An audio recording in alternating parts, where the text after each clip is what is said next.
What's going on, everybody? Welcome in for the live stream today for the South Dakota Dynasty, now through 3 seasons. So we've made pretty quick progress so far in this series. I think it's the furthest I've actually made it in a dynasty since the Washington State one. So that's really exciting. We get to move forward today, see how this team progresses, see who will be some starters for next year, especially with 21 seniors graduating, so a lot of turnover. Yep, 3 wins is a school record, which is great to see. Won 1 game in our first season, 2 the second season, and then 3 this year. Hoping we continue to add on to that total as we move forward. Definitely don't want to get stuck at 3 wins or anything like that. Hoping for next year, at least 4 wins, maybe sort of push for a bowl game. I'm not sure how realistic that'll be. It'll depend on how everyone progresses and how the rest of our conference looks.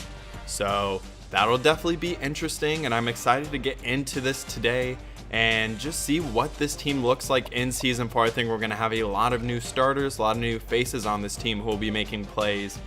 But we'll look at some of the stats and just wrap up Season 3 for a total final picture and let some more people get in and then move on into the offseason. So J.R. Miller was the quarterback once again, a new career high in yards, touchdowns, less interceptions than last year, higher completion percentage, yards per game went up, and still threw less passes than Season 1, but his yards per attempt were a lot better than Season 1, and pretty consistent with Season 2 in terms of yards per attempt. Yeah, I'm thinking we may play one Power 5 team this year, just try and play someone in our general vicinity, but hopefully one of the teams who are a little lower ranked, and then the rest of our non-conference games are all going to be against lower rated teams. Try and get some easy wins, or the easier wins we can. But Pierce Libby and Jalen Page were really good for us. They both took a big step forward, especially Jalen Page. He had never had over 4 yards per attempt. This year, though, had nearly 6 yards per attempt, 4 touchdowns, 6 for Libby. Dontavius Knight missed the last few games, but had a good year rushing the ball and receiving the ball. Cordell Hicks took a big step forward, much more consistent this year throughout the whole season, 4 touchdowns, a similar number of drops, but on more targets than he had in his freshman season. Yards per catch went up. Pretty much every statistic went up for him, which was great to see. We'll be losing Cooper Price, Nate Went, Deion Gilbert, Tate Wagner, Pierce Libby, so a lot of turnover on offense. Biggest concern is probably going to be receiver heading into next year. We'll still have Deontay Knox, Cordell Hicks at tight end, but outside of that at receiver, we don't really have anyone we've seen a lot of. Jacoby Patton only has 2 catches so far in his career and probably will be our number 2 receiver. Then on the defensive side of the ball, Sylvia had 10 tackles for loss. Trevon Simmons was really good for us as a senior. Tevin Robinson had 9 tackles for loss. Jackson Harvey, he had 3, I believe, against North Dakota State or North Dakota, one of our final games to get that total up. No sacks this year, but I thought he was pretty good.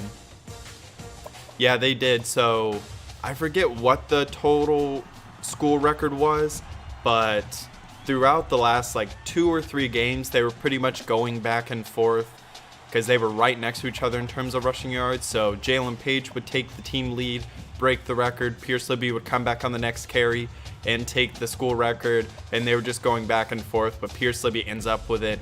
Jalen Page may have got it if he didn't miss the second half of the North Dakota game, but he has another season to work on that record. Probably will definitely have the school rushing record for a career, as Pierce Libby has 1767, Jalen Page has 1570, so that record will definitely be broken by Jalen Page, probably in 2 or 3 games would be my guess. Few interceptions across the board, would like to force more turnovers, especially with how much we're turning the ball over on offense. Haven't been able to force much fumbles so far, but we did have 4 touchdowns on defense, which was a big difference maker. Utah State, we had back-to-back possessions where we had a pick 6, which was great to see. And then just a look at the recruiting board real quick. We don't have a ton of spots left. We have 20 players committed, 21 graduating. So currently only 1 spot available if no one transfers. But I think we got a lot of talent. Daniel Woods is just a developmental depth guy at tight end. Weston Carver, probably the backup behind Jalen Kate after next year, or for next year. David LeClaire, more offensive line depth. Clinton Ginter, not a super great athlete, but really good player. Christian Smith-Brown, really good athlete at running back. Could develop into a nice receiving back with his route running, catching traffic. Hands aren't super great, but looks to be an elusive playmaker. I really like Joseph Peitlich. He's a good athlete, not super strong, but a balanced blocker. I like Keandre Ibrahim too. I really like pretty much every player we got along the offensive line. I'm a really big fan of. The best receiver recruit we've gotten so far in terms of overall who will enter as a true freshman, so that it excludes Cooper Price, is Tyler Lanning. He has a long way to go to being like a really good receiver, but I think has some nice potential with some decent speed. Depth at fullback with Christopher Smith. Juwan Hooper may be my favorite player in this class, who will enter as the number one corner for us and should be a big impact player. He has a really good speed, really good man zone, not superb in press, which isn't surprising at only 5'9", but I'm really excited for him. J.R. Miller's brother has good speed. Outside of that, needs to develop. Logan McGee, not super athletic, but does everything pretty well. Reminds me a little bit of Jackson Harvey. Noah Whitting, a nice power back complement to Christian Smith-Brown. A new kicker, Trey Thomas. He's got some good finesse moves and decent zone coverage, but not a really good athlete. Donnell Beecham will be a sophomore. Not sure if he's a free or strong safety for us. Got decent hit power, not super great zone. Quintez Stevenson, a really good athlete at corner. Not sure where his best fit is. Brandon Harrison, good speed at receiver. And then Rayshawn Brailsford, just a decent athlete. We needed to sign 21 players, and it's a little tough to fill out that number with the limited players we have available to us, but I like his potential. And then David Broadwell, not super great at defensive tackle. Yeah, I'll definitely check at once we get through the offseason, I'll see where like all the custom recruits are on their rosters, see if any of them transferred or if they're starting now or anything like that. But I think that is pretty much it. UCLA won the national championship with Dorian Thompson-Robinson. They went 14-0. Cincinnati also went 14-0 and finished number 2 in the final rankings. They went 13-1 last year. So they've been really good. Had the Heisman winner last year, Heisman runner-up this year. Desmond Ridder had an insane season, 45 touchdowns, 1 interception, 1751 for their running back. Blue Smith had 15 touchdowns. And one thing I noticed when I was just like looking through some of the stuff is that Desmond Ridder actually set a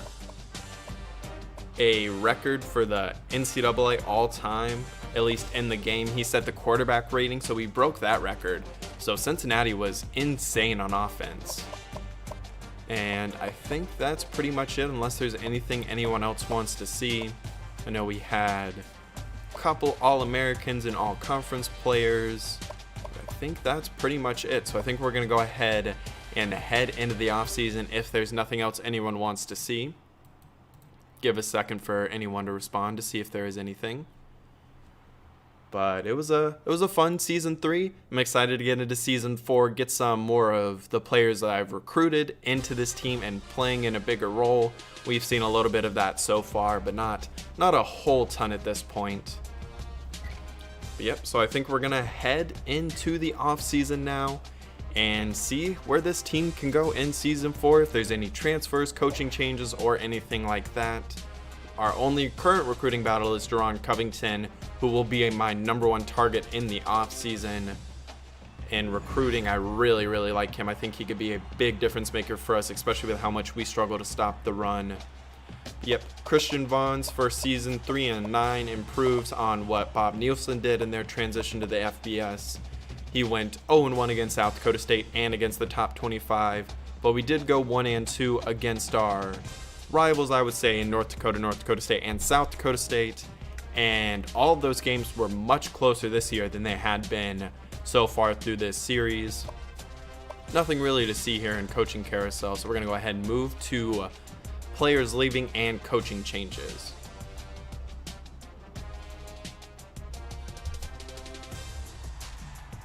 But I'm definitely excited for all the games today. Big Ten getting started in real life.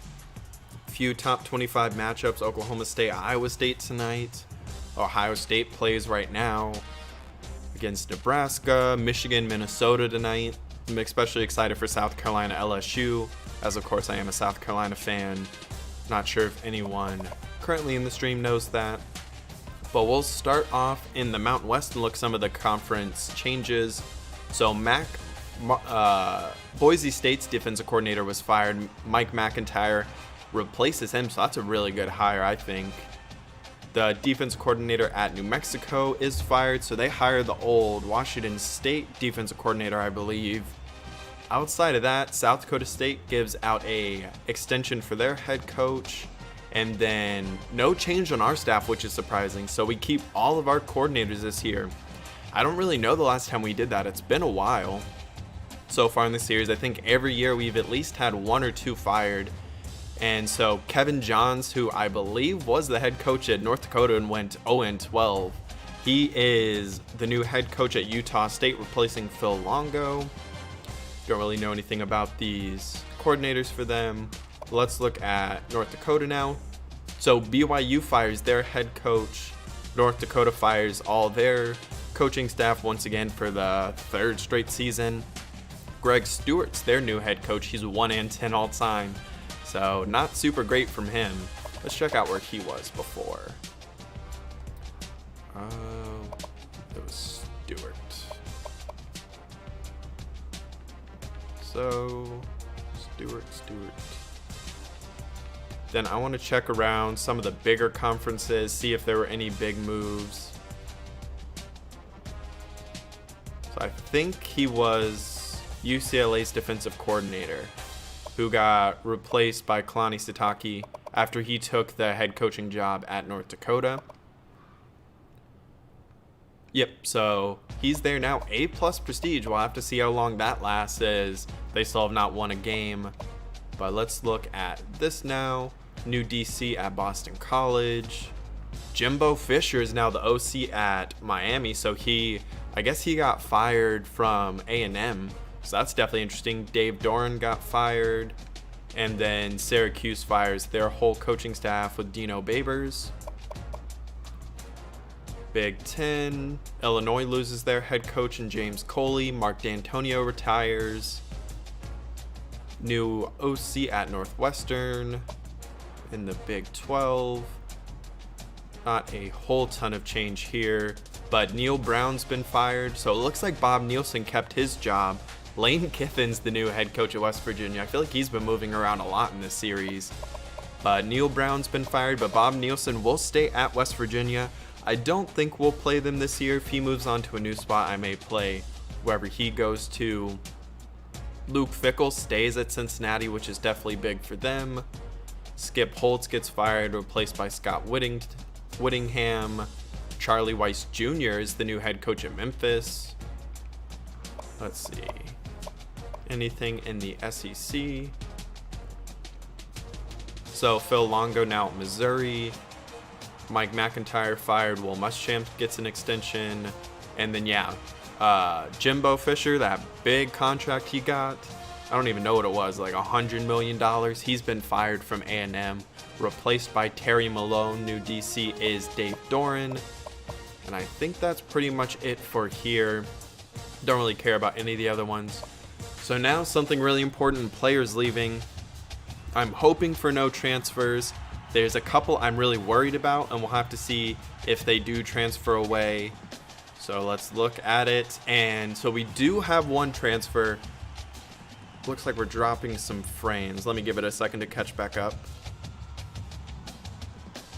So it looks like we're good now. So we do have one transfer, Michael Long, who is redshirting along the offensive line. Not super upset about that. He wasn't the athlete I would look for, but I liked him. He was developmental depth along the offensive line. Probably wouldn't have played very much, so I understand him transferring. But he goes to Utah State, so we'll be playing against him at some point. Then let's look at the rest of the roster and players leaving. So we lose Pierce Libby, Dion Gilbert, Nate Went, Tate Wagner, Nathan Sanchez, who we never really saw play. I don't think he even had a catch in his career. Nope.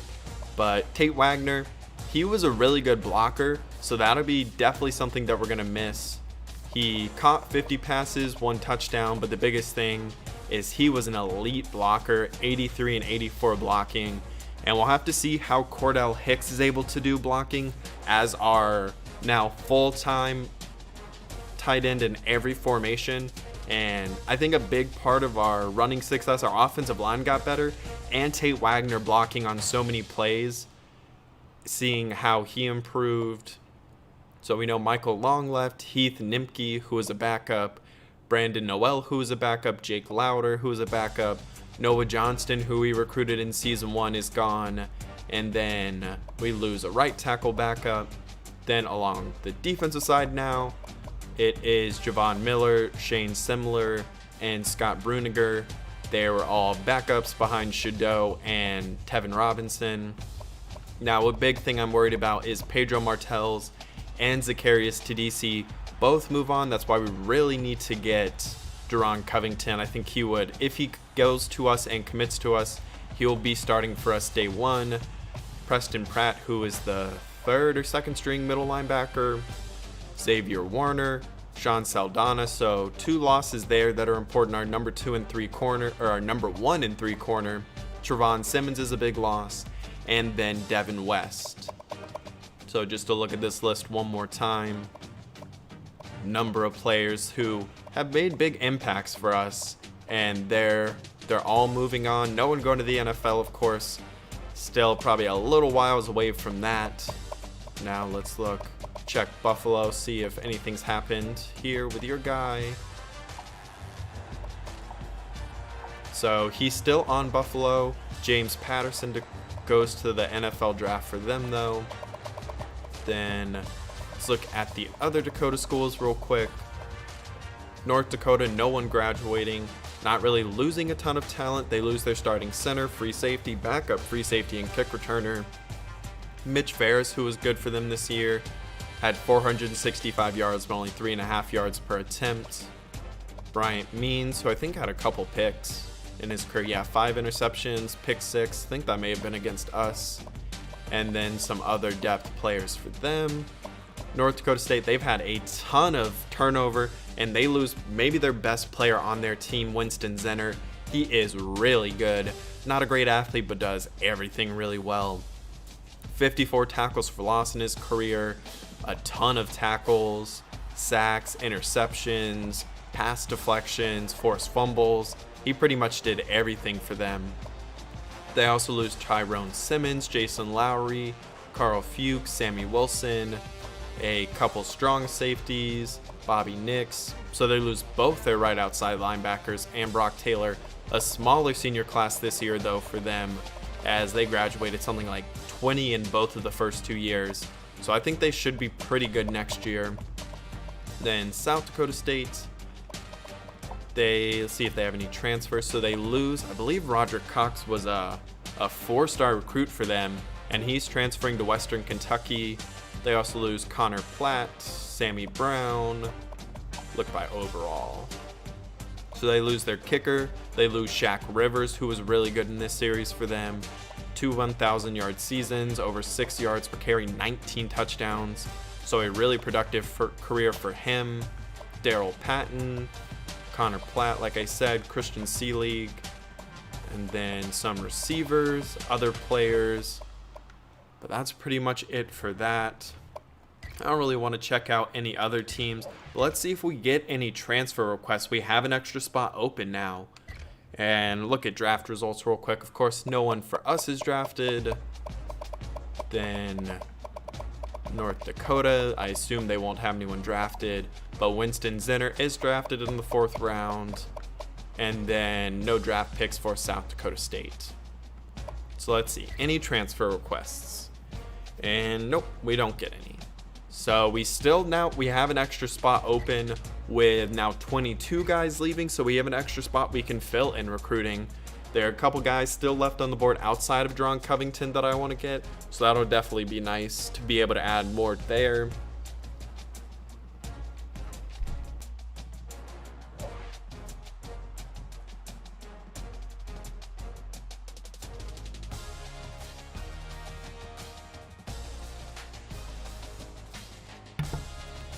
But yeah, like I said, Deron Covington and a recruiting battle with not North Dakota State, Virginia Tech.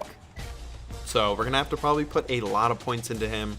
Right now, we are the 117th ranked recruiting class, 5 2-stars so far, 15 1-stars, but I think there's a lot of talent in these 1 and 2 stars who can definitely make an impact for us, especially with some time to redshirt. I believe Duke was in last place with only 5 commits. Wyoming's behind us, so is Hawaii, Utah State. So a number of Mountain West teams aren't recruiting as well as us to this point. And I think that's pretty much it. We'll look at our recruiting board right now. So Deron Covington, he's not super tall, but he's 334 pounds out of Minnesota. He is really strong, really good block shedding, could develop as a pass rusher, has decent acceleration, good hit power, and I really like him. So we're going to start off.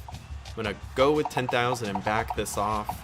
I don't know how many points we're going to need to put into him, because if I miss out on him, I will really regret it. We'll go, I think, 8,000 for now, just to be safe. We only need to get one other commit. Yeah, Adam Mixon is a junior. I think he's good, but the problem with him is we have Shado Hansen and Tevin Robinson for next year. So I don't think he wouldn't start next year. So he would be a backup. And then we have Shedrick Simpson and Xavier Thomas, who I both really like and want them to play. So I don't think he would really start as a senior either. So I'm not really sure if there's any point in going after him if we had less depth there. Like, we didn't have a lot of depth at corner, which was why I was so high on going after Juwan Hooper, even though he is a 74 overall, so a higher overall player. But he automatically enters as our number 1 corner. So I don't really see a point in going after Adam Mixon. I think the two I'm deciding between, because there's not a lot of real talent down here, it's between Zayshawn Jones, who's 5'9", 168 out of Wyoming at corner.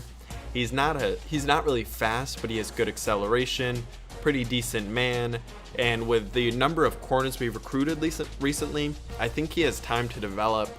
The other one is Aiden Larson, 6'7", 281. And he's not a great athlete, but just a developmental guard. The one thing there is we did lose a transfer, but we have, we have 1 tackle, 1 guard, so we have 4 offensive linemen already committed, and I think they're all better than he is. So I'm currently leaning to Zayshawn Jones, and I think that's where we're going to go. So the only other quarterback we have on the board is Matthew Hogland from Montana, and he'll be a junior, so it's a similar situation. I wanted to find a junior college quarterback, and so next year we'll have 5 quarterbacks on the roster. 3 will graduate after that, and then it'll be Jalen Tate and Weston Carver. So I think I want to, in this next recruiting class, try and find some more depth at quarterback. I don't think there's a big benefit to signing Hogland, because we'll have 2 guys on the roster after next year with Tate and Carver, who will be our 1 and 2. Get a freshman into redshirt who hopefully doesn't have to play, and Hogland just isn't very good. His throwing ratings are really bad. He's a decent athlete, but I think we're better off with Carver and Tate and then trying to find a freshman. So I think I'm going to offer the scholarship to Zayshawn Jones. He's a lower overall, but I think we have a bigger need at corner, as Quintez Stevenson, who's in the class, I think I'm going to move him to free safety, and then we'll only have 5 corners on the roster, with 1 being a senior, 1 being a junior. So I think it's important to get more depth there to have guys who can develop. So I think we're going to put the remaining points into Zayshawn Jones, get these 2, fill out our recruiting class, because I really doubt Virginia Tech's going to put 7,000 points into Deron Covington, but I really want to get Zayshawn Jones too. So I think this split is pretty good. Let's see if he has any scholarship offers. So we're his only scholarship offer currently. So I think 1950 should be good. 8,000 should be good there. And it'll give us, I believe, a pipeline in Minnesota and Wyoming. So our pipeline will stay there. So I think that's pretty much it. And we're going to head forward to signing day. and see if we get these 2 commits and if we have any walk-ons if they don't commit.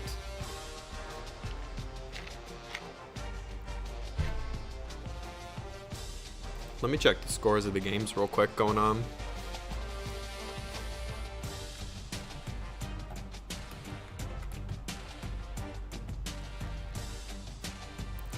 Let's see. Has anyone scored yet? We're 30 minutes in so far. So Clemson's already up 10-10 or 10-0. Nebraska's tied 7-7 with Ohio State. North Carolina up early on NC State. And that's what we're looking for. We get Deron Covington and Zayshawn Jones, which is huge. Aiden Larson goes to Michigan State, and Eddie Lewis goes to South Dakota State. So we signed 2 prospects, and let's look at if anyone else committed anywhere. So Adam Mixon goes nowhere. Tony Esperanza, he does not go anywhere. Same with Hoagland, Devin Robinson, Tristan McQueen, and Bryant Rainey. Eddie Lewis goes to South Dakota State. Ryan Anderson, so he goes to North Dakota. So both of the other linebackers on our board, they're really bad athletes. That's why I didn't recruit them at all. But they go to South Dakota State and North Dakota. Then Covington, we win by 4,000, which is great to see. And then, so neither of these battles were close, which is really good. I was slightly worried about Covington and Virginia Tech going all in on him, but he's only a 2-star prospect, so I wasn't super worried about that. And then Aiden Larson, we would have had to have put 2,000 points in, but I would rather have Zayshawn Jones. So let's see. We'll get a look at the map on where all these players are from. I always like to see this so you can get an idea of where our recruits are coming from. A lot of them are going to be from that tight border state area again, with like North Dakota, South Dakota, Minnesota, Wyoming, Montana, and then some from Canada. But we end up with 22 commits. I was slightly worried about us not being able to fully fill out our recruiting class, but it's definitely good that we were able to.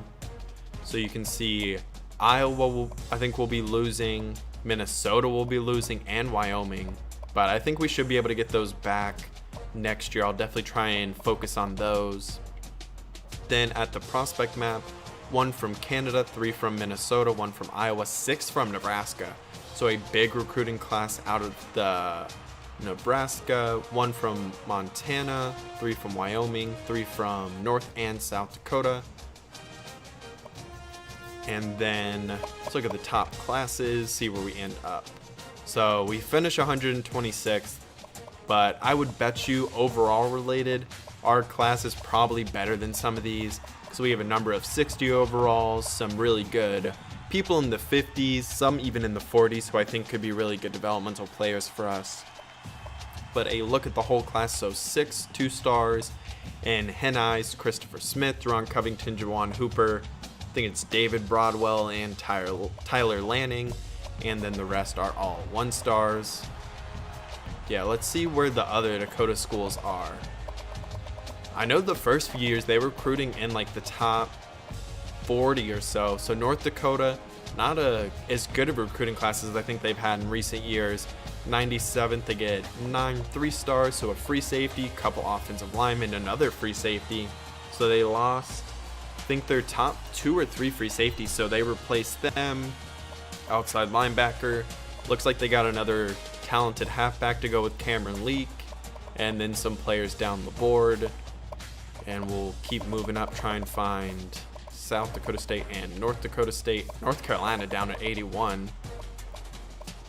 So North Dakota State, only 1 4-star this year. It's a running back, A. Williams.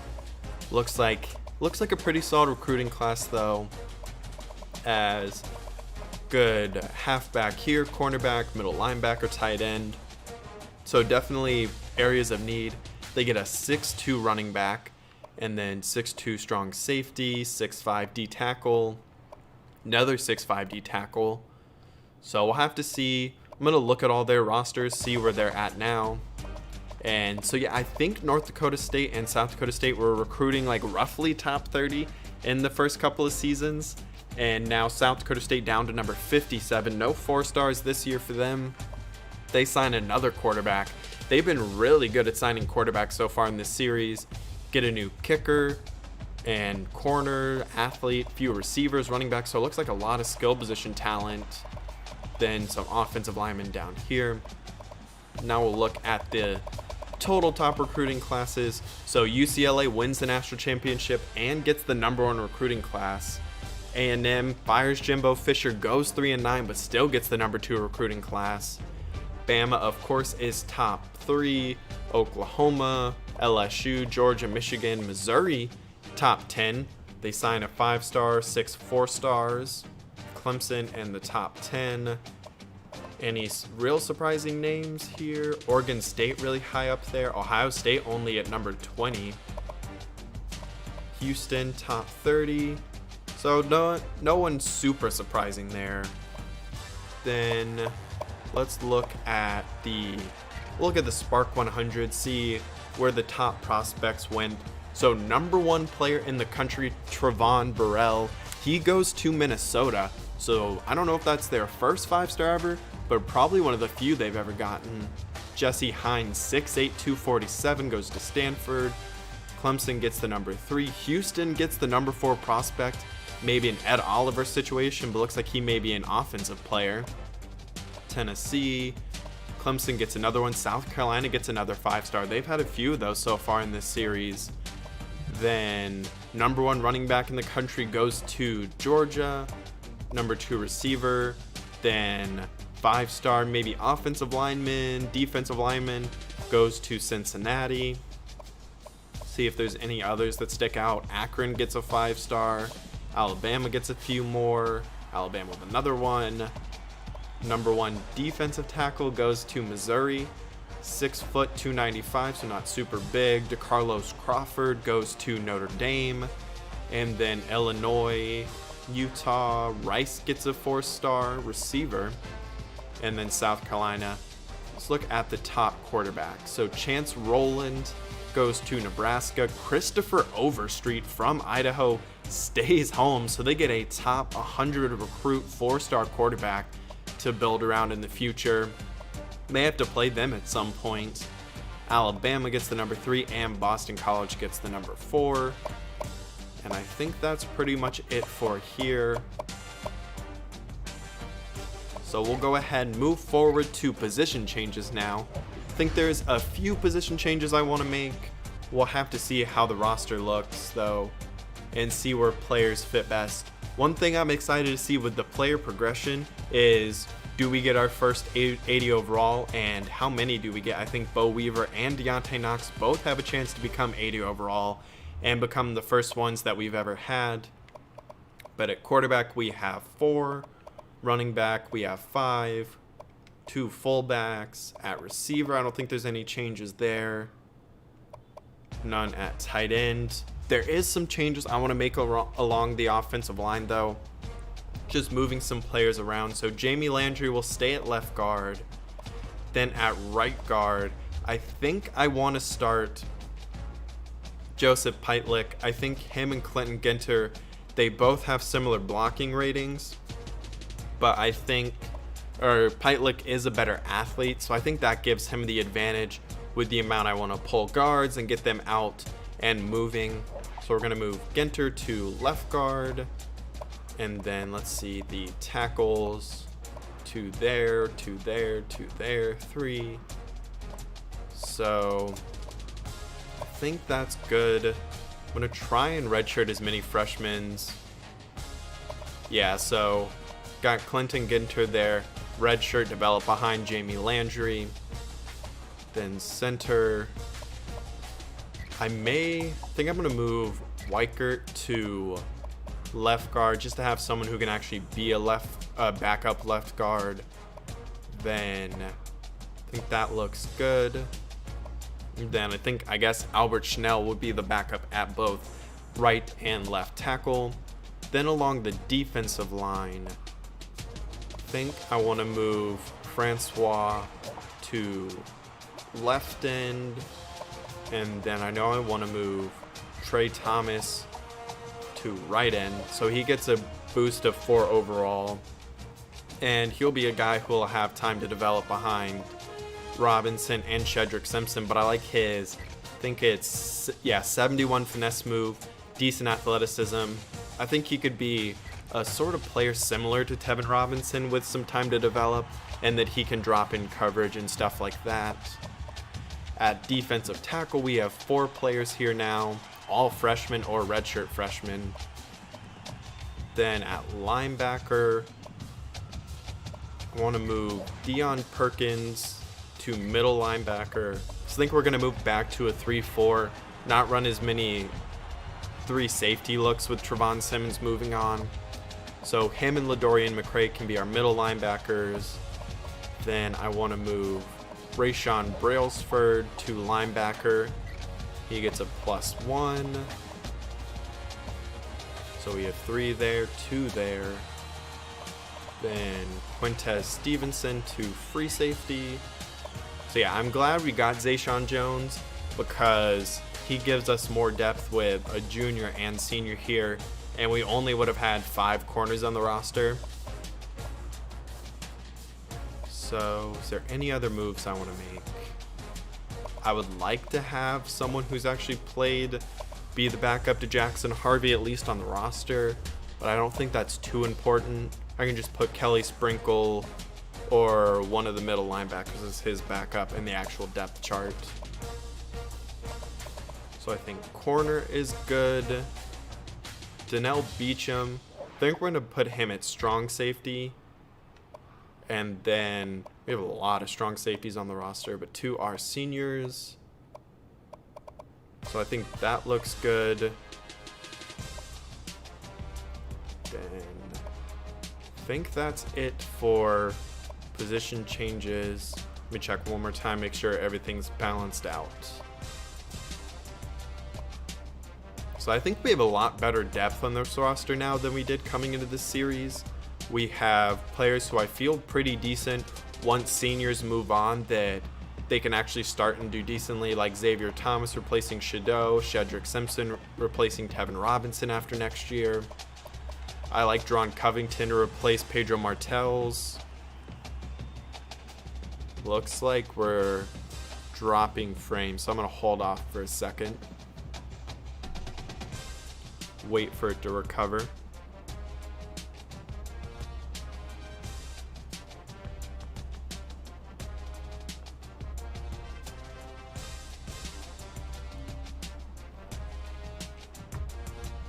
Let me see. Is it real laggy for y'all on your end?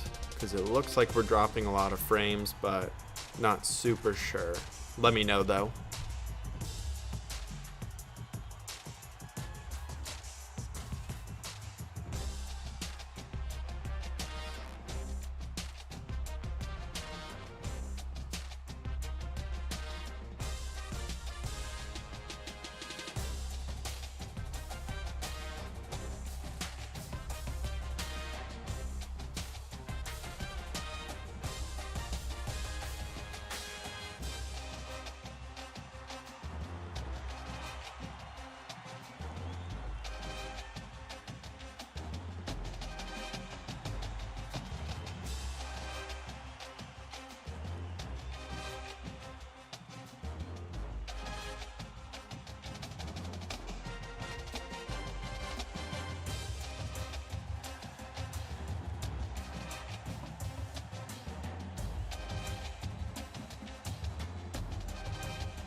It looks like it came back for a second.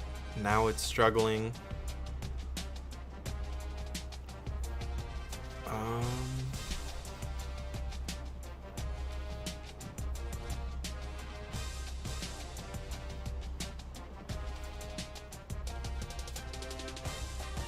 Yeah, looks like it's better now.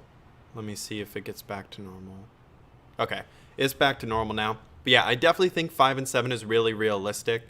I think improving by 2 wins with all the players that are actually starters coming back, the recruits we have coming in, recruits moving into starting roles, I definitely think that we should take another step forward. I'm not sure if being a bowl team is necessarily realistic, but as long as we win more than 3 games again, show more improvement, especially on defense, then I'll definitely be happy with this upcoming season. But yeah, 3 there, 3 there, 2 there, 6 corners, 3, and then 5. So yeah, I think we're good there. So we'll go ahead and move forward to really the most exciting part of the off-season training results. And because there's never any bad news here, it's always good news as players are always getting better, which is great. See if the stream can stabilize itself again, because it was fine early on. Now it's just fluctuating a lot. So we have our first 80 overalls. Bo Weaver and Deontay Knox both get to an 80 overall, which is, I'm really excited about that. Cordell Hicks up to a 75. Jared Miller to a 74, +6 for Jack Sternberg, +4, +5, +3. So another disappointing upgrade for Jackson Harvey.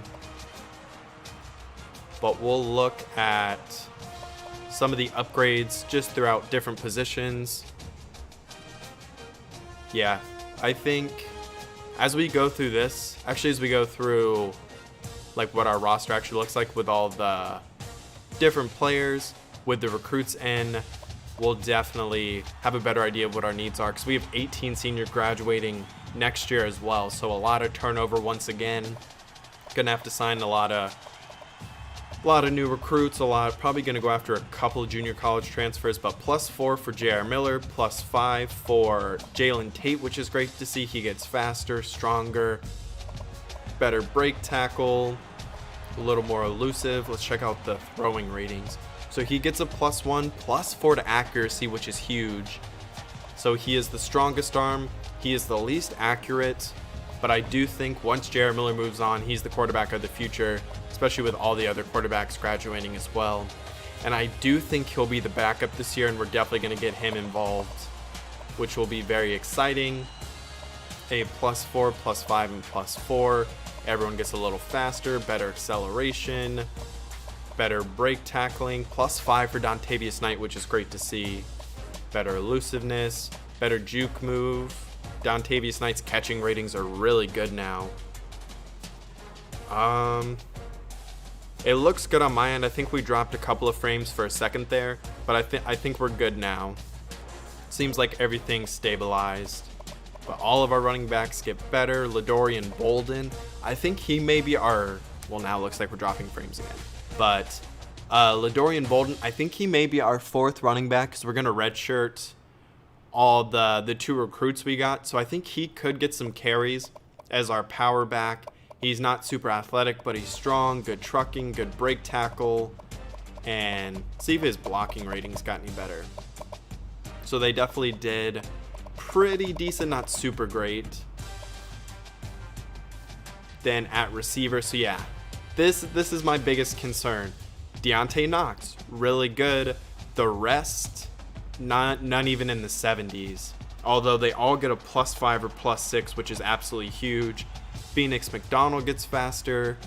And then outside of Jacoby Patton, I don't think we've seen any of these players actually play or make a catch. Yeah, so none of them have ever actually caught a football before at the college level. But we see a couple get faster, which is great to see. Let's look at their catching ratings. So best hands, Deontay Knox. Second is Jacoby Patton, so he'll be our number 2 receiver. Then Patton also has our best spectacular catch. Best route runner is Deontay Knox. Neither Patton or McDonald are really good route runners. Muhammad Ali Saria is, though, which is good. So I think we could see Phoenix McDonald and Muhammad Ali Soria sort of switch off depending on the situation, because Phoenix McDonald's catching ratings aren't super good, but he is the best speed in our receiving core. And then Soria, his athleticism isn't very good, but does have good hands, good route running, and that type of stuff. +4 for Cordell Hicks. Gets more athletic, better catching ratings all around. Think he may have the best hands on our team. And then his run block ratings do get better. Brock Peterson currently is our best blocking tight end, so I think he may play a little bit. We'll have some twin tight end sets for sure, and I think that'll be good to have him as someone who can block and sort of replace Tate Wagner in that way. Yeah, this year we definitely have more options at kick returner with some more speed, so we have guys like Phoenix McDonald, Juwan Hooper, Terrence Mitchell at corner who's really fast.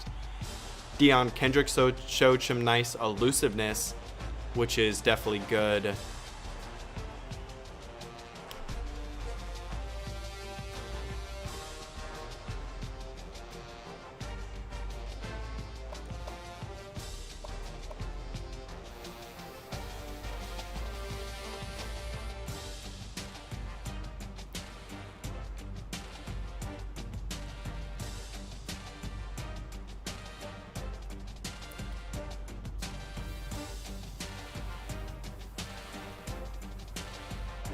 Waiting for the frames to get back to normal. I haven't really had this problem before with the frames dropping this much. It was good the first like 30-ish minutes, but it's been bad this last little bit. I don't know why my internet's being so bad, but hopefully it'll get better in just a second like it did before.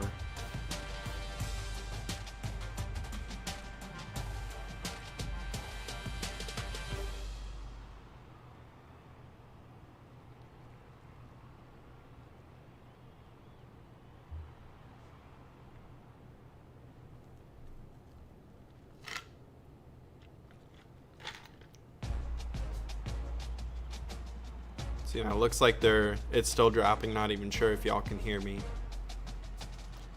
I don't think I have anything like on my Wi-Fi, so it shouldn't be this bad. Let me close some tabs, see if that helps at all.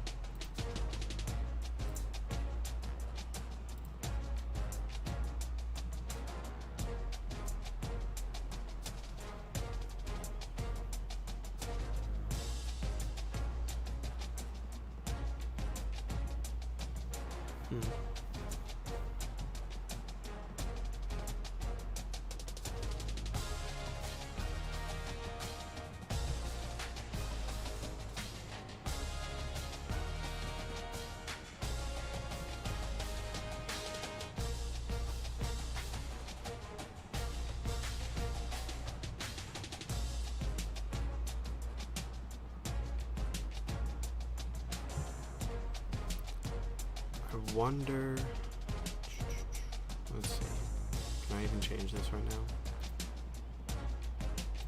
Probably not.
Okay, looks like it's back to normal now. Okay, cool. All right, so Bo Weaver gets a +5, 6'8", 310, so, and never mind.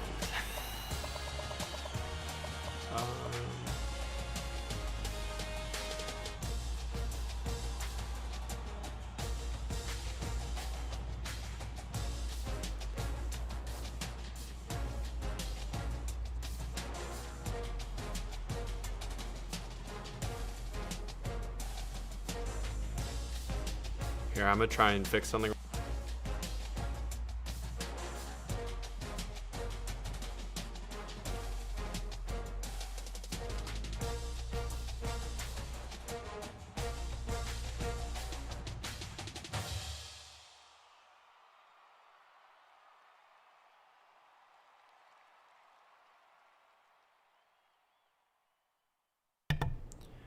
Okay, I lowered the bitrate and it looks like we're good now on stream quality. But Bo Weaver, 80 overall now, really good ratings boost everywhere. +6 for Jamie Landry, which is great to see. He gets stronger, he's a better athlete now, like good athlete for me. Pass blocking is close on elite. Whoops. Okay, yeah. Oh. So yeah, his pass blocking is almost elite as a sophomore, which is great to see. Run blocking could use a little work, but he's only a sophomore, so he has more time to get that better. +6 for both of our centers. Ben James will probably be the starter next year. I like what he can bring to the table. He's a balanced blocker. Sternberg is more of a pass blocker, which I feel like with the way I want this offense to go, I'm looking for more of a run blocker. And next year he'll already be a better run blocker than Sternberg is at this point. Sonny Hubbard gets a nice boost there. Doesn't include the freshman that we have at the position, but his run blocking is his elite trait currently, and it'll have time to develop as well. +4 for Noah Butler, +5 for Albert Schnell. He's a junior. Butler's still not a really good athlete, but his run blocking is really good. So he's sort of the opposite of Jamie Landry in that way, and that his pass blocking isn't super good, but the run blocking is. He only gets a +2 to his run blocking, which is a little disappointing. Defensive line, Shado Hansen, and then Xavier Thomas gets a +5, which is really big. They all get a little more athletic. Let's check out their pass rushing moves though. So Thomas is a really good run stopper at this point, not super good at actually rushing the passer, but I think given time, he'll be able to be, by probably his junior season, a better pass rusher than Shado Hansen was, which is really good to see. +5 for Simpson, so both Thomas and Simpson both get a +5. Tevin Robinson with a +4. He gets a little more athletic.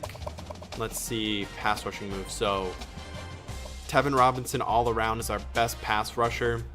74 for Shedrick Simpson, so he may need to get some snaps as a rotational guy. He's not super good at stopping the run, but he has good acceleration, so I think that's a definite boost for him. Justice O'Connor will be our second defensive tackle.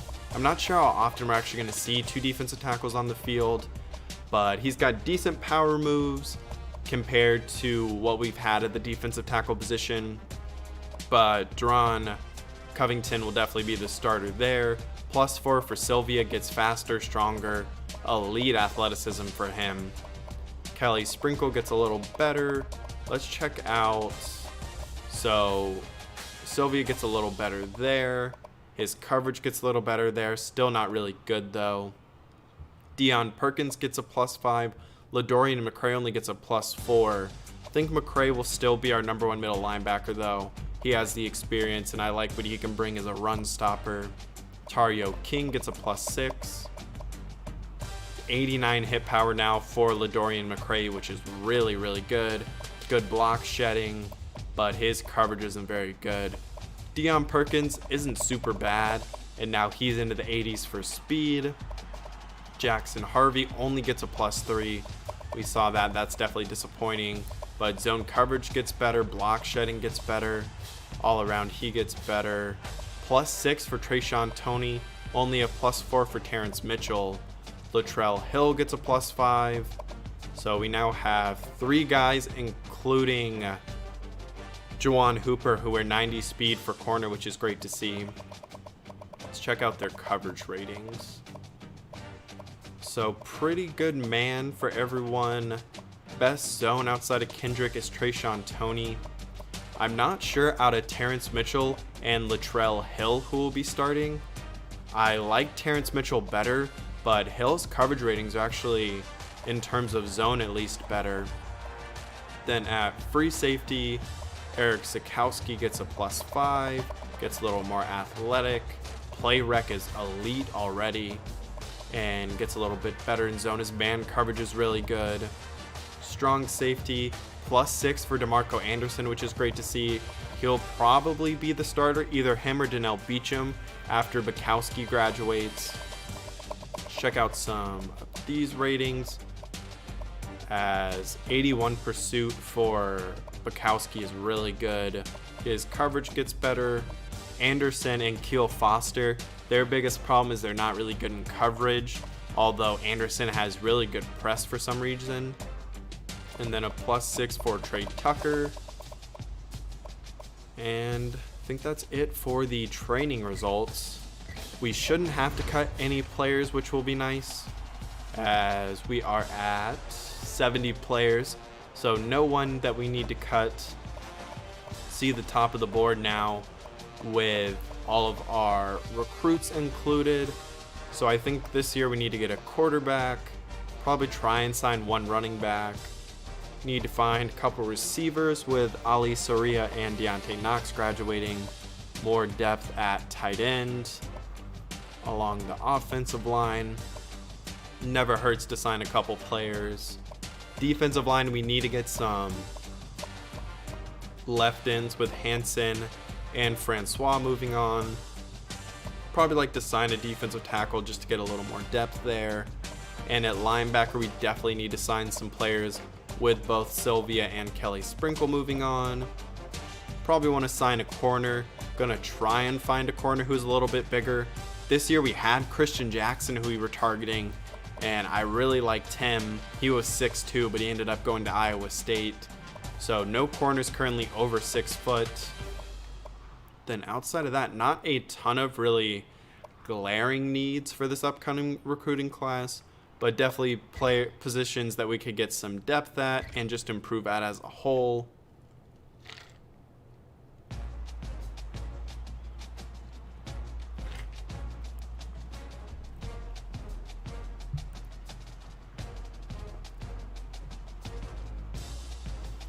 But I don't think there'll be any changes we need to make in the custom conferences. The Mountain West is good, and no real changes I want to make now. But we'll just check to make sure.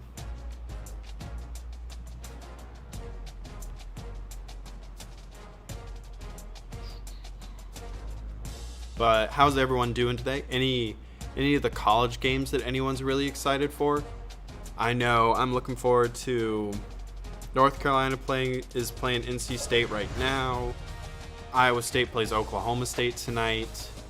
And South Carolina LSU, I'll definitely watch that one. I know there's another big game tonight, but I can't remember which one. Oh, Minnesota, Michigan. That'll be exciting. Seeing how if Minnesota can really finish up or like take the next step after what they did last year and maintain that success. See if Michigan actually has a quarterback this year who will be any decent.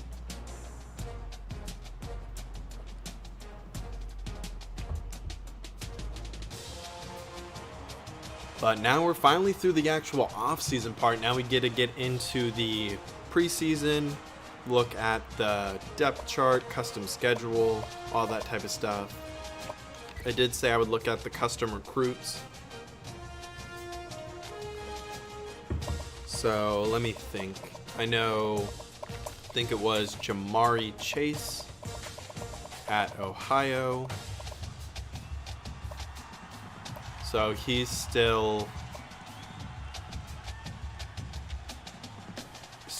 third string, but is behind two seniors. BYU plays, is it Texas State tonight? I think that's right. But yeah, Zach Wilson has been just incredible this year. They're like BYU, I feel like they have maybe like an outside shot at making the playoff if they go undefeated, because they look really good and they don't look like a team who maybe can make it and lose by 50. Like their offense is really good. Like they're exciting for, I feel like, the first time in a little bit. Did you see the graphic last week it was like Heisman contention or something, and it was Trevor Lawrence and Zach Wilson. That was cool to see too. So let's see. Bond Donahue is 4th string. Looks like he maybe has a chance to play as a senior. You know, someone said they had a guard at Buffalo.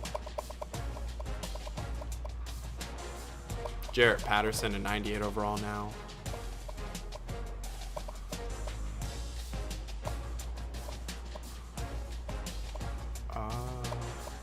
What was his name again? Looks like he may have transferred. I think Michigan State had one. Adam Hunter's the backup. He'll be the starter next year. Troy Simpson, okay. Pitt, I believe, had one. Although he may have transferred too. Alright, let's look up Troy Simpson. I don't remember if he was a left or right guard, but I'll find it.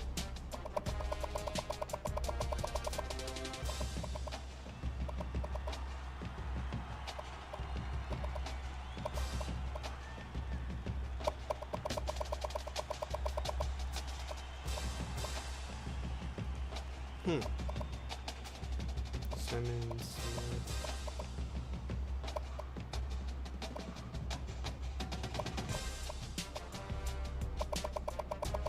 See, maybe he's a tackle. One of those names look familiar.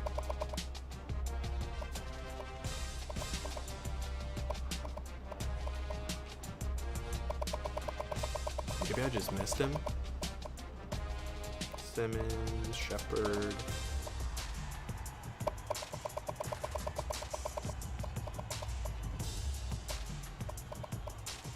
I'm not sure where he went.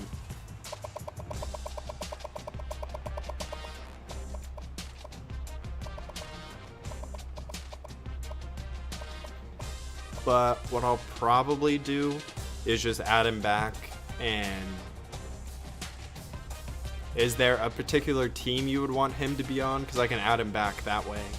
So I'm not sure where he went because I don't see him. Unless I'm just completely blind. But yeah, I mean, I don't see him, but I can add him back to whatever team that you want him to be on. I don't know if there's one in particular that you would want. I think Bowling Green had one.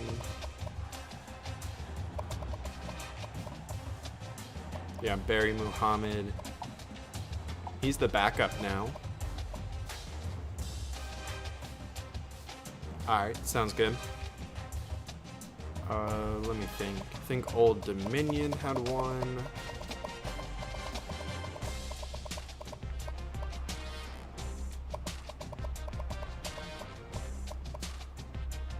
I think he was a right outside linebacker. He may have moved on.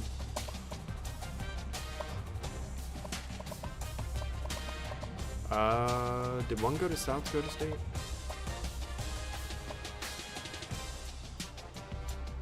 If anyone has a recruit that they submitted and want to see, if you remember their name, I'll look them up.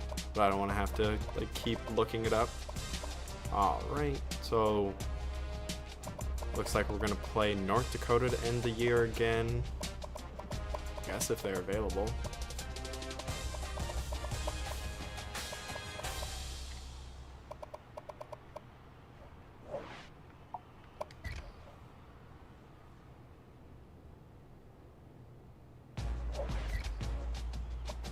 I think I know a couple teams I want to play. Let's see if North Dakota is available now. Yep. So we'll play them. I think that one, is that at home or away this year? So that one is away this year.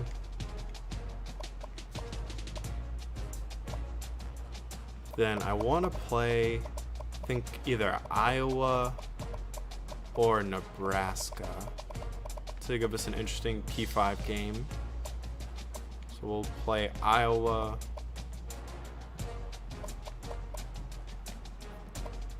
And let me know if there's any teams that you want to see us play this year. Kind of want to play a team from Texas. So maybe like North Texas. And then... yeah, I'm not sure. They shouldn't have cut him. I think he was a pretty high, like decently high overall. Like I would think maybe he transferred, but he should still be there.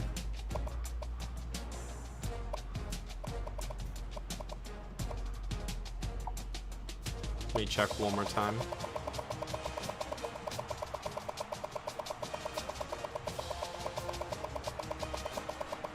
But yeah, let me know if there's any teams that you want to see us play this year. I can see if they're available and whatnot.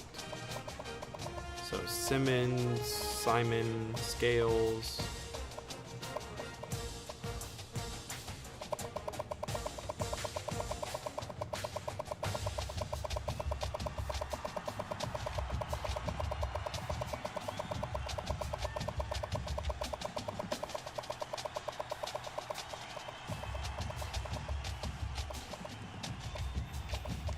But yeah, I guess he either got cut, transferred and cut or something. But if there, like I said, if there's a particular school you want him to play for, I can go ahead and just put him on that roster. Make him a redshirt freshman. Let's see. I don't know who's like bad that we could play. Yeah, I guess he got cut, but I don't know if you want him to stay on Buffalo, or I could put him on like a Mountain West team or something like that. Just up to you.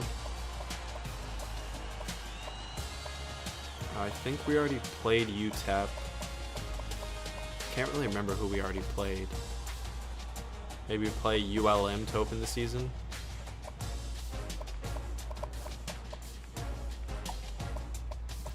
Conference, so that's 1, 2, 3, 4, 5. So we need one more home game. Okay. What I'll probably do is check to see. I'll see what his rating was, like progress him myself and see like what team he would have the best chance to actually play on. But we'll look at our depth chart. So I want Jalen Tate's going to be the backup. Dontavius Knight, Rakeem Boyd, then Ladorian Bolden. I'm not going to do red shirts quite yet, just so we can see some of the true freshmen coming in and allow them some time to play. I think Phoenix McDonald is our number 3. That looks good. Let's put Bolden there. Bo Weaver, Jamie Landry, Whiteleg, Butler. And I'm going to do more here later to change numbers and do everything like that. Change appearances, everything along those lines. I think I want McRae to be starting, because if we are playing like 2 linebackers, I won't play either of them. It'll be Sylvia and Jackson Harvey. At corner, I think I want Latrell Hill to be our number 3. Then Terrence Mitchell, Jawan Hooper. That's fine. At kick returner, it's like I was saying, we have more speed now. I think maybe Phoenix McDonald, and let's see if any of these corners have like decent elusiveness. So Deion Kendricks isn't bad.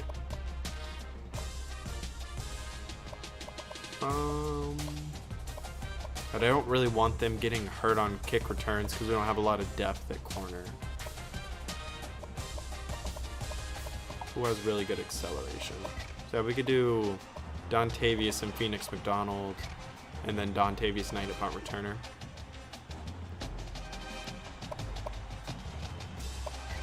Looking at Jawan Hooper's number right now, I'm going to change that real quick because he will not be wearing number 40. I think I want to give him a single digit number. Not sure. So we don't have any available right now, so I'll just put him as number 23 as a placeholder. And we'll fix his helmet.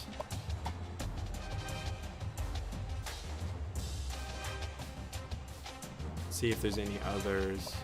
Tate, it's been edited.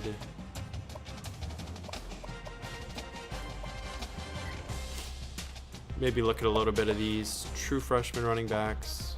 Just give them a number that's not 48. A lot of these will be placeholders for now.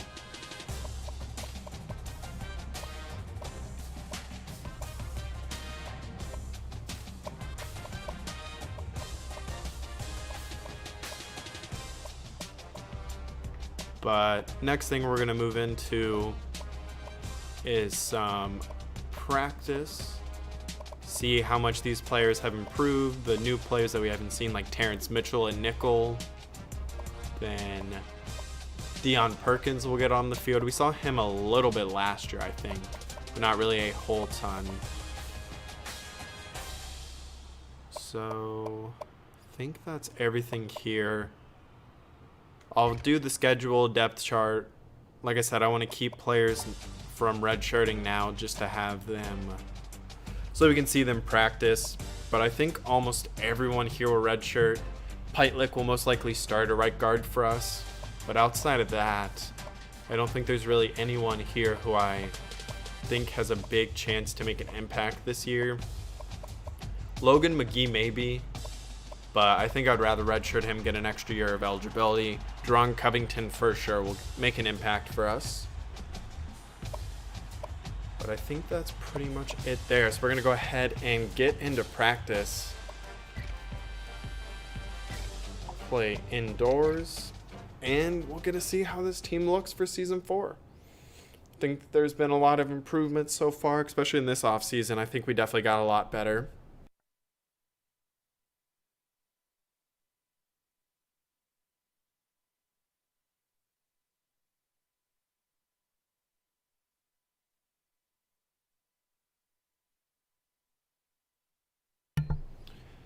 Check some of the scores going on real quick. So Clemson up 17-7. Nebraska still tied with Ohio State 14-14. UNC up 14-0. Kansas State up 13-0. Coastal up by 7.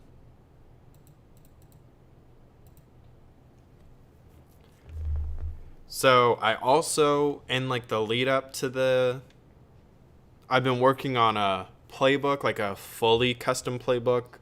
The first few years, I used one, like a certain team's playbooks, maybe added a couple formations, took a couple out.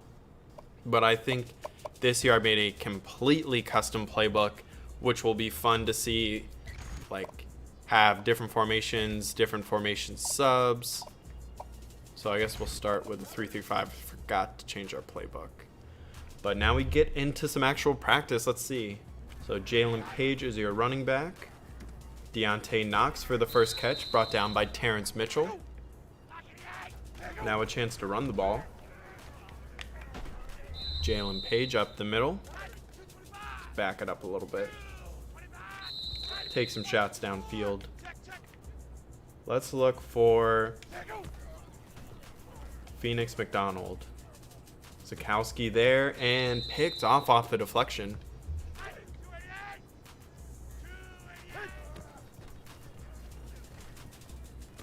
Ooh, good play there. I think that was Zukowski again. Now let's take a shot for Patton. See if he can make a play. Oh, that was a good catch. Over Deion Kendrick. Showing off for us. Quick screen outside. I'm interested to see how we're able to run the ball this year, because we return our left tackle, left tackle, left guard, center, and right tackle. But we do have a true freshman starting at right guard. Cordell Hicks. Overthrown J.R. Miller. Yeah, we may have to see some Deion Kendrick against Deion Kendrick again. Let's see. Oh, another good catch. Deion Kendrick missing that time. Let's see Jalen Page. Good hit there by Bukowski. Shot downfield. Jawan Hooper can't pick it off, but good coverage. Yeah, but My biggest concern is going to be our passing offense. I think with 4 returning starters, Jalen Page back, Dontavius Knight back, we should be able to still run the football. But like with 4 different pass catchers graduating, that's including Tate Wagner, and then our number 2 receiver only catching 2 passes in his career, number 3 receiver never catching a pass, and the number 4 actual receiver never catching a pass.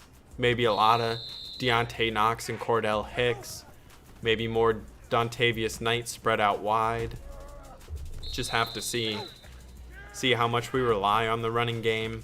Also, I mentioned trying to decide what our running back distribution looks like, because last year was pretty much 50-50 with Page and Libby, with a little bit for Dontavius Knight on some different type of plays. How much of the distribution goes to Knight this year?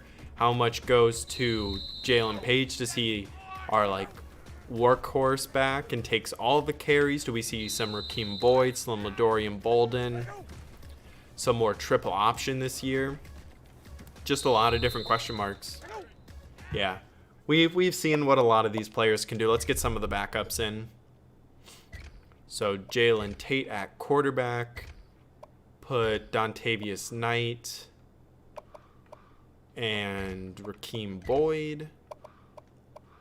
At receiver, we'll go Jacoby Patton, Phoenix McDonald, and Muhammad Ali Saria. Want to see more Cordell Hicks. On the defensive side of the ball, let's put in Xavier Thomas, Shedrick Simpson. I want to see some more Deron Covington. At left outside, let's go Logan McGee, Deion Perkins, Jackson Harvey. Let's go Tario King. Corner, we know what Deion Kendrick can do. Let's put Mitchell and Latrell Hill with, let's see, Zayshawn Jones as the dime if we get to that. Free safety, check out Deontay Taylor. Strong safety, DeMarco Anderson.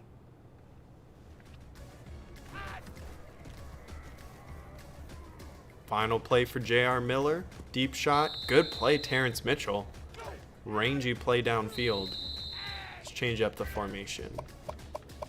We'll go normal Y slot. And we'll go with a, I guess, dollar defense. Jacoby Patton drops that one. Good catch there in traffic. Check out Muhammad Ali Saria. Nice move. Good gain there. See if Dontavius Knight got any faster. Actually, let's see if he can actually make anyone miss this year. Oof. Plays like that are my worry, where no one gets open. Because Deontay Knox is going to get open.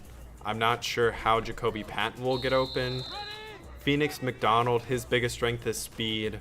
But how much can you really rely on that? That was a really bad throw. And then Saria's a really good route runner, but he's not very fast. So how does he get open? Is it route running exclusively?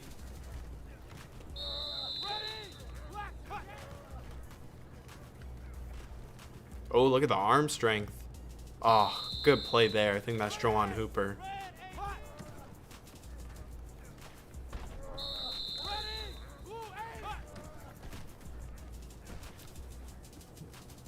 No, go away. He's trying to run. I don't even know who that was on that.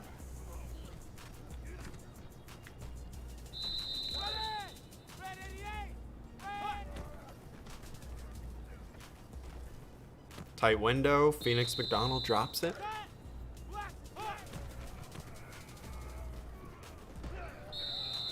Deion Perkins was there, but he misses the tackle. Let's try this comeback. And Phoenix McDonald drops that one. So I'm not sure, like, Phoenix McDonald obviously isn't a possession receiver, but is his only role that he can have in this offense just running streaks down the field? Like, is he going to do that every time? Because if so, then I don't think I can play him.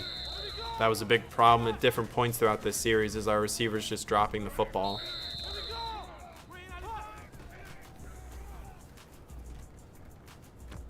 That was really good coverage. That's Tario King.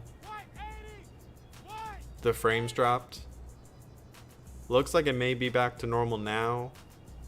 Probably dropped a few frames there, though. Alright, let's take off. See what Jalen Tate can do. Oof. Big hit there by Terrence Mitchell. Pulling guard.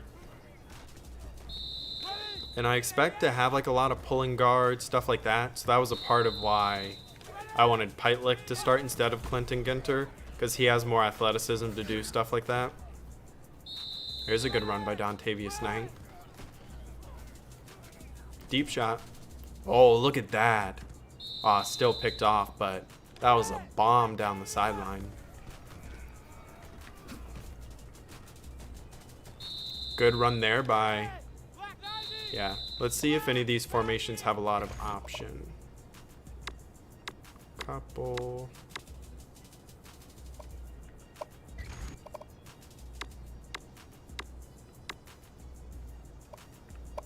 Let's go split slot. Go the 3-3-5 defense. So this will get us some more option looks.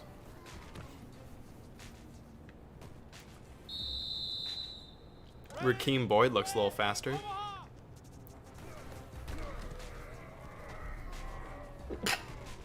Good block there by Boyd. Alright, let's see Tay. Nope, doesn't make anyone miss. Alright, here's some option. Bad read.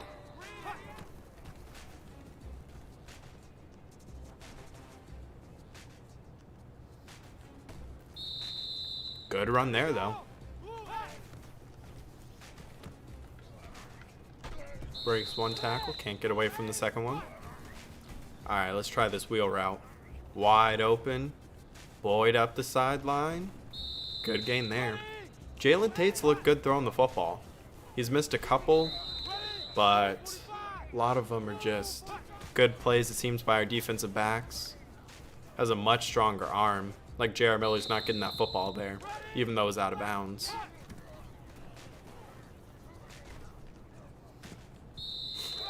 So I definitely think Tate will be our backup, and I do expect him to be involved in our offense. That was a nice play. Who was that? I think that's Xavier Thomas, I think.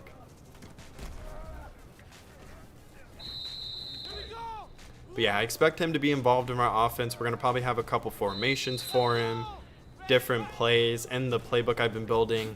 Been trying to focus on getting formation in plays for our different playmakers.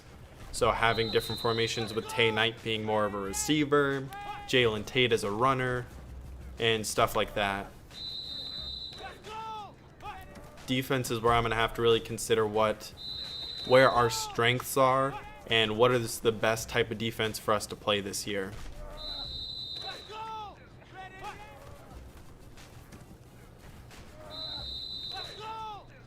But yeah, it's been hard to find speed in our receiving core. Oh, that was a nice play. Tario King. But finding actual speed, like we recruited Phoenix McDonald, we recruited Brandon Harrison this year, but neither of them are really good receivers. All they have is speed. So, nowhere to go. Jalen Tate doesn't have elite speed, but he is fast for sure. That was a good catch. Oh, Tay Knight wide open. Oh, nice move. See, that's what I want to see more of him making people actually miss. He didn't really do that a whole ton in his freshman season. Like, he got into the open field, but when it came down to it, he wasn't putting the juke on and actually making someone miss. He was just juking right into him.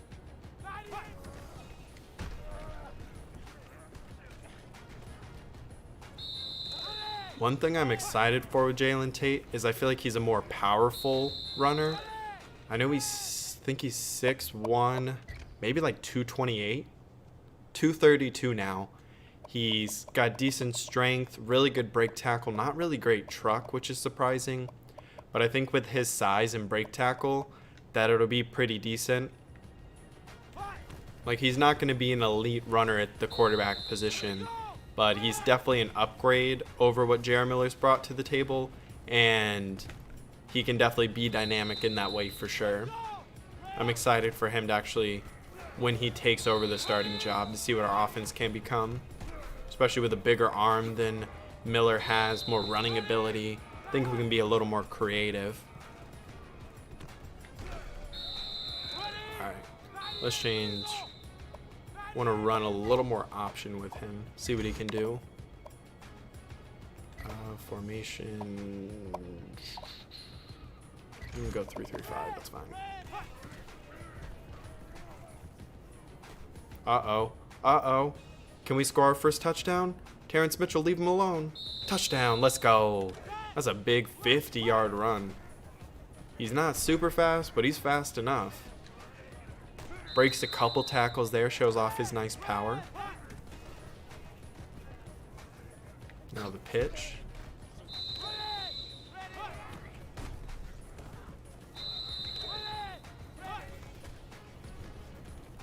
That was a good play. Who was that? Tario King again. He's looked good so far. He hasn't really ever played outside of special teams. I think he's one of those guys who has some tackles, but just from playing like kickoffs and punt returns.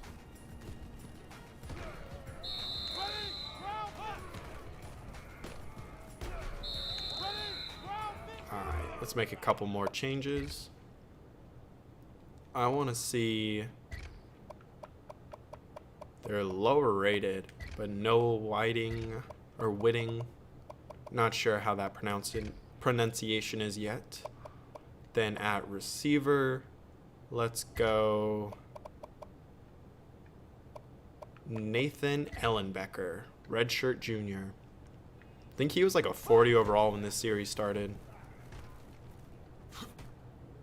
See, that's the type of move I'm looking for with Tate Knight. Alright, here's Noah Whitting. He's a good power back. Got pretty good acceleration. Gets blown up there, though. See, that's the power. That's nice. That's something we haven't really had so far, is anyone who can really run with some power. I think LaDorian Bolden, he'll get some opportunities, so he'll have some power that he can add. But he's also not a very good athlete. Like, Whiting is a better athlete currently than LaDorian Bolden is. Uh-oh. All breaks one. Up the middle to the right. Nope. Here, let's go back to a split back set so I can get Christian Smith-Brown in here too. And see what Ellenbecker can do. Ellenbecker to the right. Throw outside. Knock down. Uh-oh. Can Tario King catch him? Nope. Touchdown. See, that's what makes Jalen Tate so exciting, is he can make plays like that. Not bad speed there from Whiting. Alright, let's try Ellenbecker. Actually, no, let's go across the middle. Soria.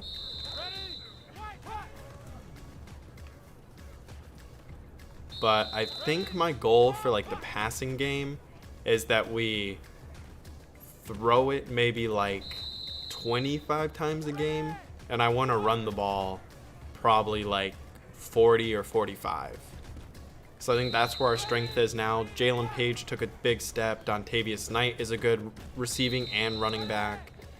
Then we have Rakeem Boyd, Jalen Tate who can run the ball. J.R. Miller can get involved and should take some strain off of our defense as well. Nice play there by Terrence Mitchell.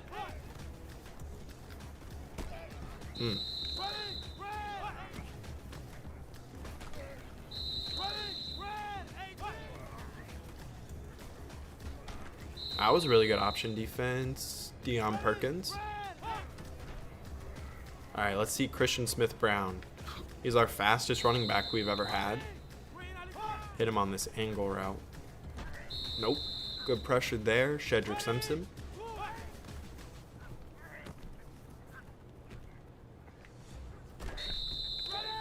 I think you could also see a lot of screen passes in our passing game. Just short, simple stuff to pick up yardage. Because I really am worried about our our receivers' ability to be competitive against corners, especially teams that have better defenses. Like, what do we do against them when you only have one or two receivers who are actually somewhat decent? But I think we can get creative and find ways to get the ball to our playmakers. Because you do still have Deontay Knox, Cordell Hicks who can catch the football, Dontavius Knight, you can be creative with how you get him the football. Then maybe Jacoby Patton is better than I think he'll be. Like, I don't think he'll be bad. I'm just worried about how good he can be and what type of separation he can get. Jalen Page is a decent receiving back. Like, there are ways you can get the ball into people's hands. Phoenix McDonald has speed. Muhammad Ali Soria is a good good route runner. Maybe Deion Kendrick gets a chance on offense. Maybe Juwan Hooper.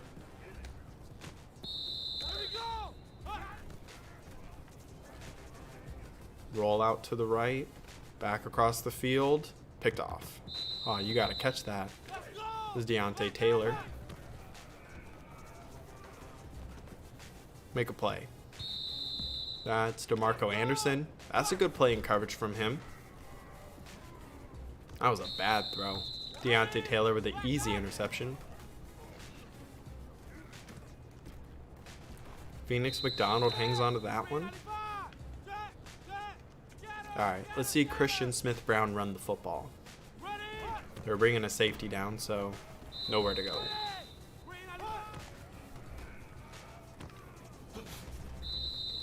Good open field tackle by Shedrick Simpson.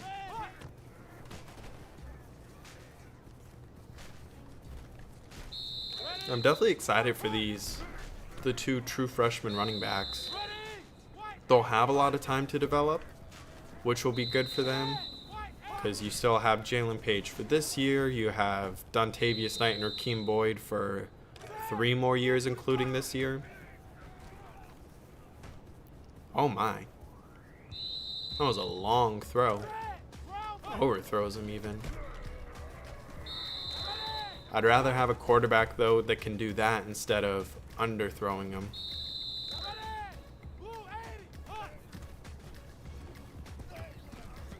Good pressure. I think that's Deron Covington on the recovery. Good break tackle.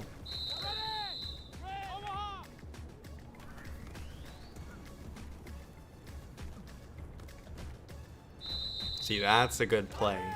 Tight window. Somehow finds a way to fit it through.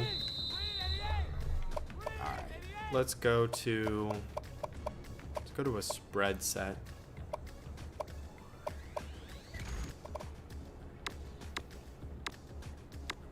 That works. And we'll go dollar defense. Phoenix McDonald drops it. I don't know how many drops he's had at this point, but it's way too many. Good play by Ellenbecker. Oh my. DeMarco Anderson. I'm excited for him, Ladorian McCray. They both can hit super hard. Been trying to add some players who can do that to force some more fumbles. Because we've only forced like a few so far through 3 seasons.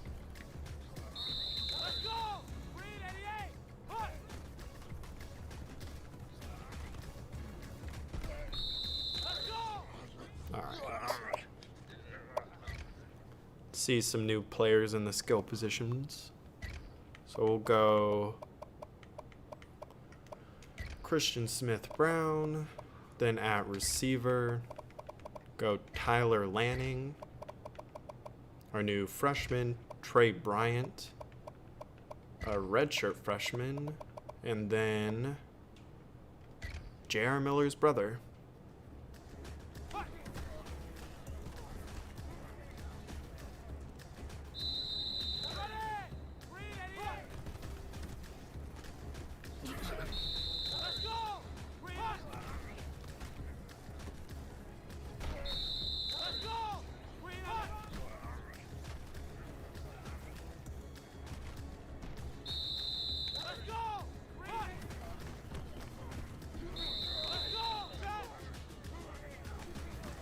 Try out Tyler Lanning.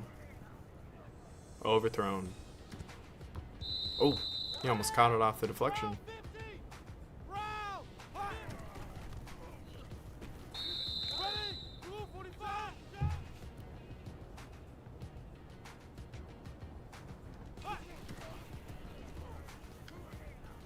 Lanning again, overthrown.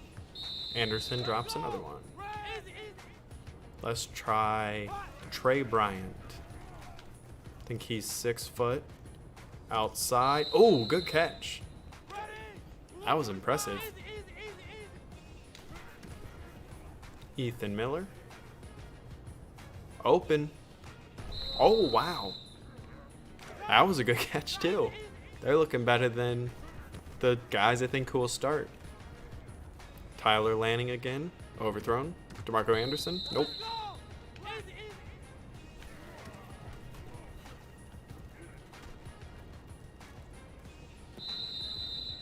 See, like, Jalen Tate misses that throw, but, like, let's see how far that throw went. It went like 57 yards in the air. Like, I'll take that. That's fine if you miss that throw, if you can throw it 57 yards.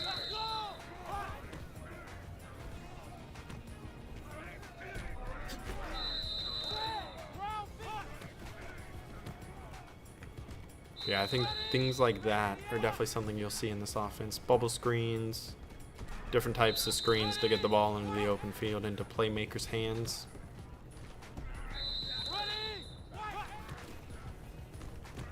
Oh my, who was that? Latrell Hill, our dime corner.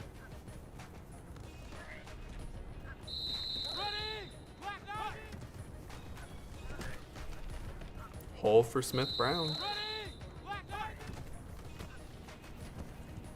Oh, we lost the football that time. CSB. Open. Oh, that was a good completion. Good catch. Good throw.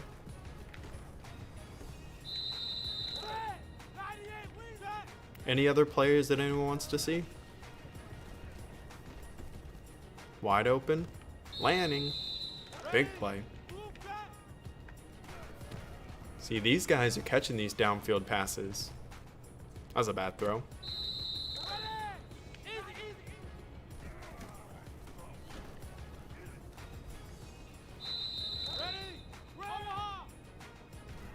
Because we've pretty much seen all of our running backs.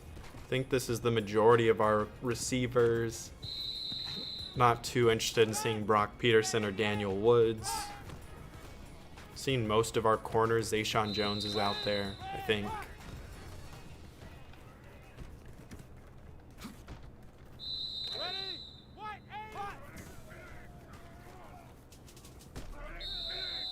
Good coverage downfield. Tario King with the sack.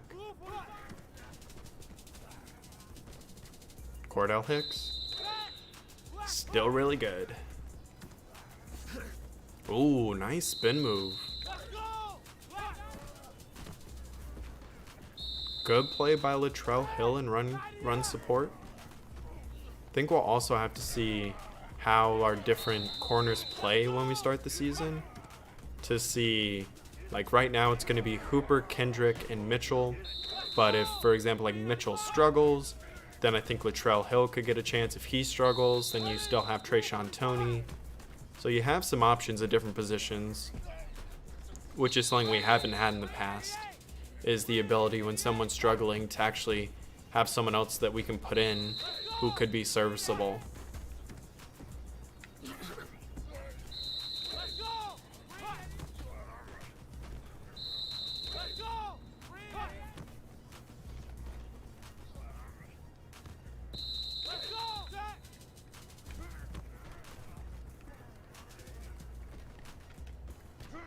Oh, he was wide open.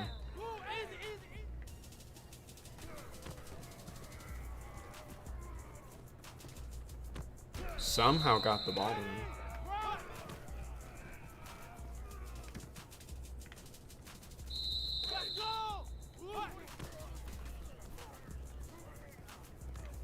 Good play, Tario King. He's looked good in this practice. He may have to get some snaps in actual games.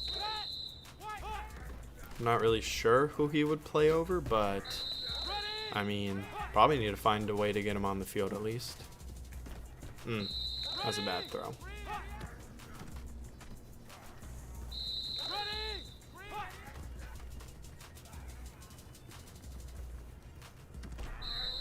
Wow, that's a good catch. I'm excited for Tyler Lanning. He doesn't really do anything super great, but I think he could be really good for us down the future. Test out the freshman kicker. Test out the freshman kicker. Yeah, that's a good idea. Let's see what his range is.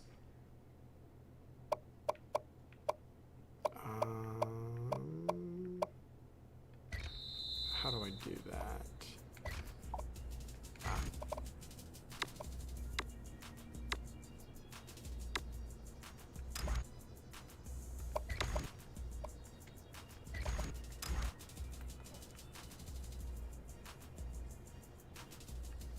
Alright, we'll start from here.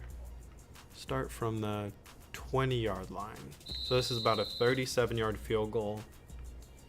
Pretty standard. No trouble with that.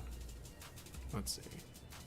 So this is about 42-yard field goal. That's good too.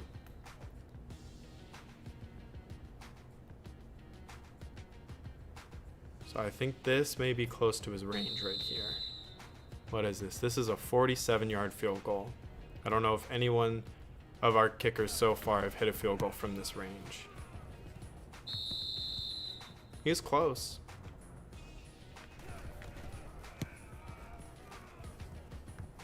Oh, so I think that is his range. With no wind from 47 yards out, because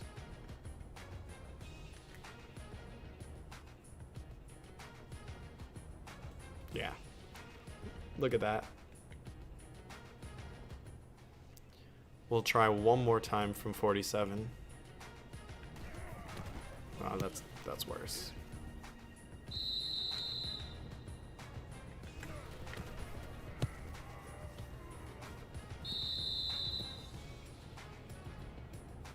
Yeah, so it looks like 30's his range. Anything inside of the 30-yard line, he should be fine. How close was that one? So it looks like it was just under. Yeah. I think if we're playing somewhere where there's a little bit of wind, then he can make it.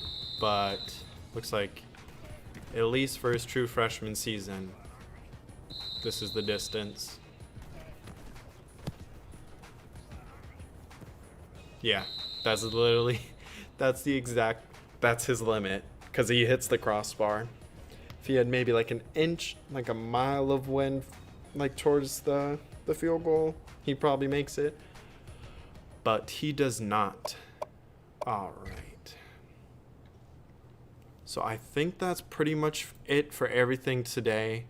I appreciate everyone coming out to the stream, everyone talking, all the support in this series. It's been so much fun to make. So I think that should do it for today. My hope is to have the off-season recap up on Monday, and then sometime this week, probably closer to next weekend, have week 1 up. And then once week 1 is actually up, then it'll go a lot quicker from there. Episodes every couple days pretty much. Just takes a little bit longer to get through all the stuff in the off season, the editing, and getting the season ready to go. But like I said, really appreciate all the support, everyone coming out today. I'm excited. I'm going to work on some stuff from this and watch football the rest of the day, so that'll be really exciting. But I'll see you. I think I'll have a video up tomorrow of the Dolphins franchise, our game against the Cardinals and Kyler Murray. But I'll see you for that next time. Hope you have a great rest of your day.